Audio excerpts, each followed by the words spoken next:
educate, empower, enable, impact. Thank you for tuning in to That Will Never Work podcast, where we share inspiring information and personal experiences related to business and the entrepreneurial journey from those who are leaders in their respective field. Now, here's your host, author and business coach, Maurice. Thank you very much for tuning in today. I appreciate you listening. I have a powerhouse for us today. She helps owners and marketing executives of small and middle-sized companies find actionable insights into their data analytics. And a lot of us are a little scared of that. We're a little nervous about that. But she makes recommendations that will help you grow your business and reduce spending, wasted spending at that. Because many of us are missing those hidden gems that are based or directly related to our analytics. She has over 20 years of experience in translating the metrics into creative ideas to move the business forward and creating effective, data-driven digital strategies designed to achieve goals and maximize return on investment, ROI, y'all, and all in understandable English, not techie jargon. I thank y'all very much for listening today. Phillippa, thank you very much for coming on the show. Hi, Maurice. Great to be here. Sure. Thank you very much. So let's dig into these weeds a little bit, right? So based off of what we see on social media, you don't hear about too many people worried about their website anymore because people say, hey, I get to talk about or reach out to my customers on Twitter. I get to sell my services on LinkedIn or whatever it might be. So why would a company or an individual be worried about their website? Well, I think I have to push back on you a little bit there, actually, because luckily I do have some clients. No, because I consult in this stuff. No, right. I mean, I don't think it's true that serious businesses are saying we don't need a website anymore. I mean, because there's a limited amount that you can do on social media. I mean, you can obviously reach out to people, you can grow awareness, you can do some level of selling, but if you want in-depth content, or if you want an e-commerce store, you want more serious stuff. And the thing to remember is that visitors to the website are not only people who might buy from you. It's actually a really important point that people don't think about. But if you think about it yourself, I mean, if you hear of a company or a product and you want to check it out, you're going to look on the web. Right. And a lot of times, especially in a B2B context, business to business, the page of the website that's really popular in those searches is the About Us page. Because people are going, okay, who is this company? Who runs it? What's it about? And especially people, as I said, that aren't necessarily buyers, but that you have a business relationship with. I've seen this a lot. So, your bankers, your insurers, vendors, they actually will go to the website if they're doing due diligence, like who is this person or who is this company? Who are the directors? What do they do? How long have they been around? That kind of stuff, right? And that sort of stuff is much harder to convey on social media. And I totally agree. Go ahead. I'm sorry. Go ahead. Continue. Well, I was only going to say, I think that people have been saying social media is now going to replace the web for some time. But one thing I really like to remind people is you don't own your social media presence. You do not own it. People think about it and they think, oh, this is my Facebook page. This is my TikTok account. But if you look at the terms and conditions of all of those platforms, they own the platform, right? They have the right to throw you off it if they don't like something that you do. They have the right to change how it looks, what its functionality might be, such that maybe you can't do something anymore that you have been doing, or they change the look and feel of it or something like that. None of that is in your control, right? You control the content, you control what you post, within obviously their guidelines, but your website is totally under your control. And I think that's actually, I'm saying this because I know people that have been bitten by this. Or burned, I should say. And it's just really something to bear in mind because, we in content marketing, we have this concept that we call owned, earned, and shared media, right? The stuff that we have control over. Owned, earned, and paid. So paid is advertising, like pay-per-click and stuff, right? And earned is PR, is people talking about you, like your reviews, any coverage that you get, which is really valuable. Right.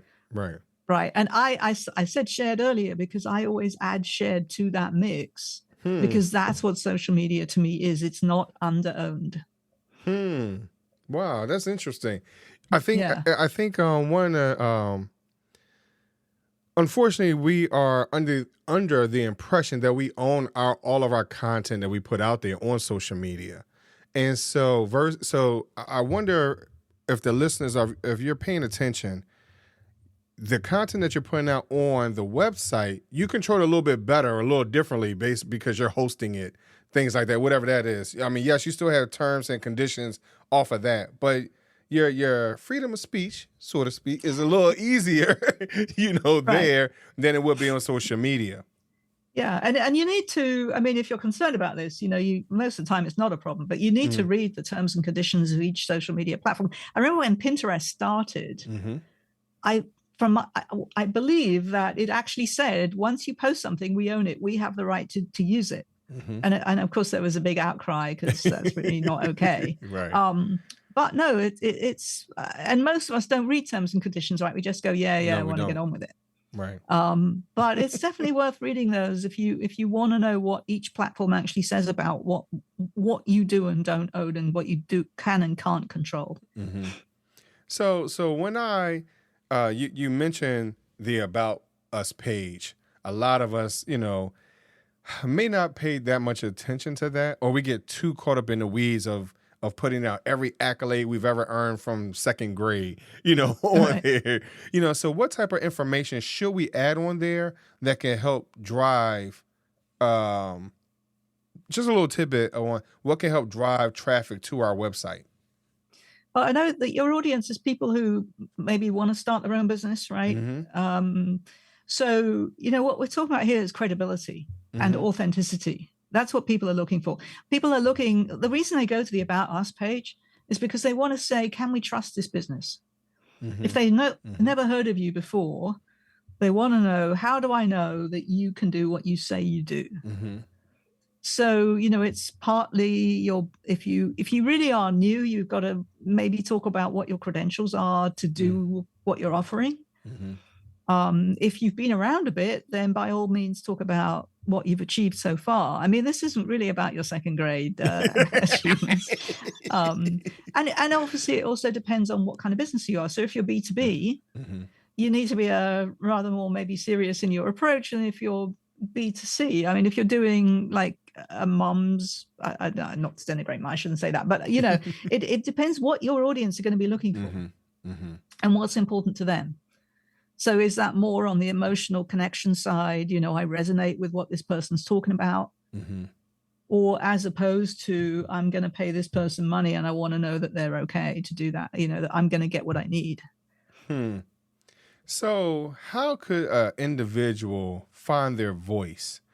You made a statement of being authentic, genuine, and sometimes, depending on the coach, I've heard some other business coaches tell individuals, hey, copy what this person is saying, or, kind of start in a certain place, but that's not necessarily your voice. So how could someone stay in their voice and being authentic in that space?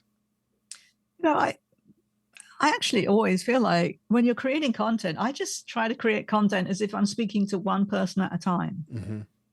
I mean, because you've got different people coming to your site, but, we talk about personas in marketing. So you think about who's your ideal customer and what are they like? What's going on for them? And how would you talk to them? And think about somebody. So when you're writing copy, copy generally works if it's personal, right? So think about who's the person that I would want to be reading this or watching my video or whatever, or listening to our podcast or whatever it is, right?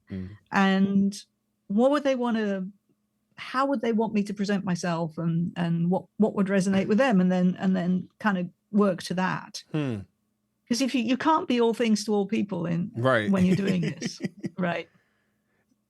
And things like, what kind of language should I use? Like what words mean something to them in the context of what we're talking about? I could tell you this is a story if you want to hear a story from a long, long time ago. Okay, a long, long time ago, I used to do SEO. Okay. Search engine work. I don't do it anymore. I mean, I know a bit about it, but I advise my clients when I think they need it, but I don't do it. I don't do the implementation of it. But years ago I did when I was younger, and and I had a client that was an association of plastic surgeons. Okay. And what they hired me to do, so their website had a member database, so a database of all the plastic surgeons, and one of the member benefits that they offered was that members of the public, consumers, could come along and find a surgeon near them by looking up their member database, right? So they wanted me to get them to number 1 in the search engines for the search term rhinoplasty. And I said, well, I can probably do that rather easily because not that many people are competing for that term. Because why? Because nobody's looking for it, right? Because your average consumer isn't going to go to a search engine and put in rhinoplasty. When did you last think of that word on your own, right? So yeah, I haven't. Right. What is the average consumer is going to be looking for? A nose job, right? And they said, no, we're professional surgeons. We don't want to be talking in terms like that. And I said, well, but you've got to talk the language that your visitors are going to be looking for. Right. When you get them to your website, you can tell them that this is actually called a rhinoplasty. But, and it's important to think about things like that, especially if you're in an area or an industry that's got lots of different technical terms that you're used to, that you use every day. But you've really got to figure or understand whether the people that you're talking to, that you want to talk to, understand that technical stuff. Otherwise, you need to start out with the words that they're going to use. I think sometimes when we're starting out, because we want to appear to be serious, we want people to, again, the name of the podcast is called That Will Never Work, right? And so sometimes people are not believing that we're going in this with a serious approach. We haven't done our research, things like that. So we may want to use those techie or more industry-based terms to appear more serious. So because I've heard so many people talk about, hey, you don't want to use any type of slang or those type of things within your copy, like you said, as your copy. But they don't think of it from their standpoint of analytics, because sometimes those, like you said, those terms are used in your analytics when you're doing your SEO, Google Analytics stuff, all that type of stuff. People don't consider those things. Yeah, with slang, you have to be careful, right? Because slang can be very different in different cultures or different regions. Right. So again, it's almost like a technical term in the sense that there's potentially a lot of people who won't understand it. And you also obviously want to be careful that you're not going to turn anybody off. Right. But in the serious sort of business technical words, you can always use both. So you could say nose job and rhinoplasty, for example. Right. So there's no sort of, just because you do one thing doesn't mean you can't do another. One of my mentors always used to say both and. Think about both and, not and or. Nice. So now that we've covered the gist of a About Us page, because now we're trying to find ways to bring people to our site. That's one part. But how do we keep people, staying there, or even turn them into a potential customer, because sometimes, we don't understand what the components we really need to have to keep attention. It's not super flashy. It seems flat, things like that. So what might be something that I might want to, one component that might help to keep someone on my site? So consultants have this thing where most of the time you ask us a question, we say it depends. Right.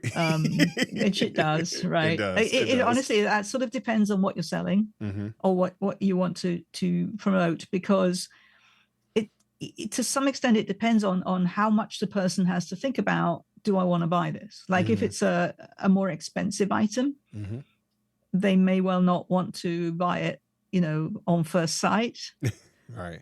Or like if you're selling your own designer jewelry, for example, right? They might want to browse. So you want really good browsing tools and maybe a way to make a wish list so that, which is kind of like a shopping cart, but it's not, but where they can sort of put things that they want to maybe come back to later. But it's not saying I want to buy this now, but it's saying I want to remember this, right?